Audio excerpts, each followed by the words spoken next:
ભગવાન બિરસા મુંડાનું કર્મભૂમિ જન્મભૂમિ ઝારખંડની રાંચીમાં આવેલી છે। તમે ત્યાં જઈને આખા ગુજરાતને આખા દેશના આદિવાસીઓને સારો સંદેશો આપી શકો। પણ ડેડિયાપાડામાં આવીને ચૈતરભાઈની વિકેટ પાડવાનું જે તમે આયોજન કર્યું છે, આ આદિવાસી સમાજ જોઈ રહેલો છે। આવનારા દિવસોમાંથી આખા ગુજરાતમાંથી તમારી વિકેટ પાડી દેવા માટે અમે તૈયાર છીએ। અમે આંદોલનો કર્યા, આદિવાસી જાગૃત થયા, એટલે આ લોકોને થયું કે હવે આદિવાસીઓ તો જાગી ગયા છે। ધીરે ધીરે ચૈતરભાઈ સાથે જવા લાગ્યા છે, આમ આદમી પાર્ટીમાં જોડાવા લાગ્યા છે। ગોપાલભાઈ ઇટાલિયા, ઈશુદાનભાઈ ગઢવી, અરવિંદ કેજરીવાલ સાથે જવા લાગ્યા છે।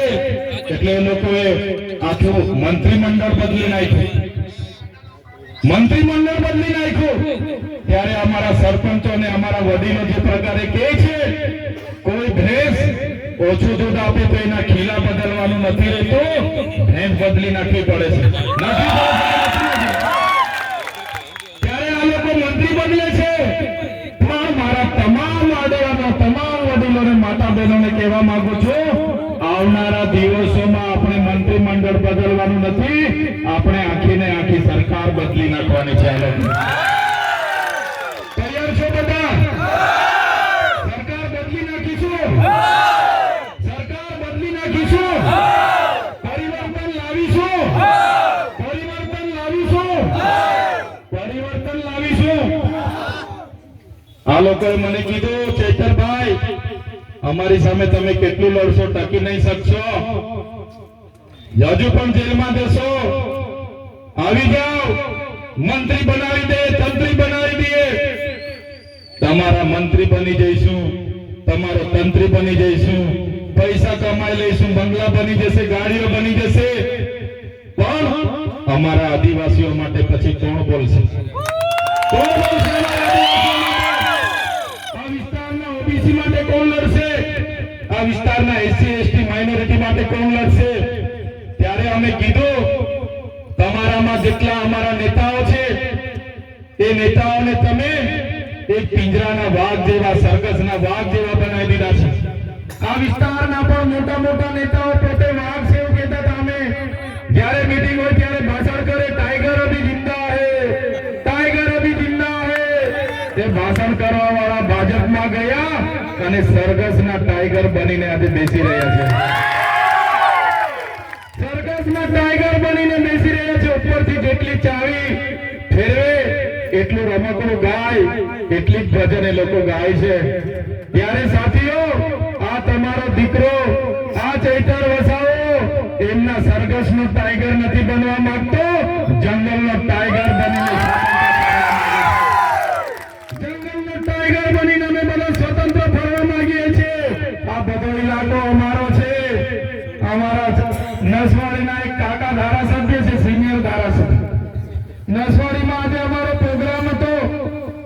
કાકાએ અમારા સરપંચોને ડરાવ્યા અને અમારા પ્રોગ્રામમાં ત્યાં એમણે પ્રોગ્રામ રાખી દીધા। ત્યારે કાકાને કહેવા માંગુ છું, આજે ચૈતર વસાવાને નર્મદામાંથી તળીપાર કરી દીધા છે, ત્યાં જવા નથી દેતા।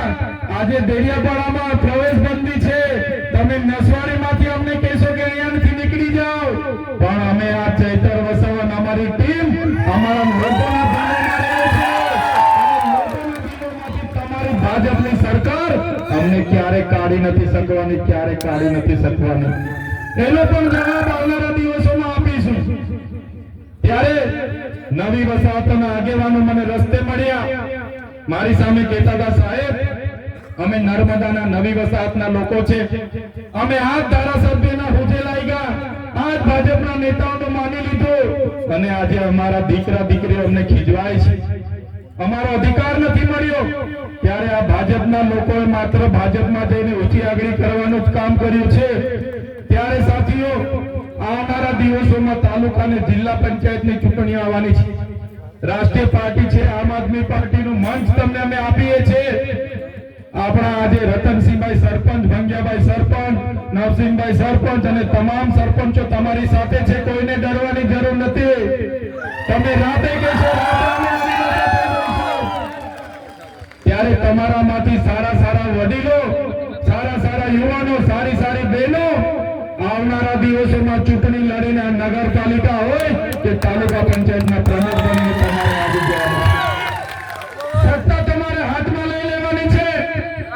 લોકોની તાકાત આ સત્તામાં છે. જે પ્રકારે આપણા વડીલોએ કીધું તો વાર્તાઓમાં આવતું તો કે એક રાજા એનો જીવ પોપટમાં હતો, એ જ પ્રકારે આ ભાજપના લોકોનો જીવ સત્તા અને ખુરચીમાં છે. તમે જાગી જાઓ, ખુરચી આપણે ખોચી લઈએ, સત્તા આપણે ખોચી લઈએ એટલે આ ભાજપના રાજાઓ ઓટોમેટિક ઘરે બેસી જવાના છે.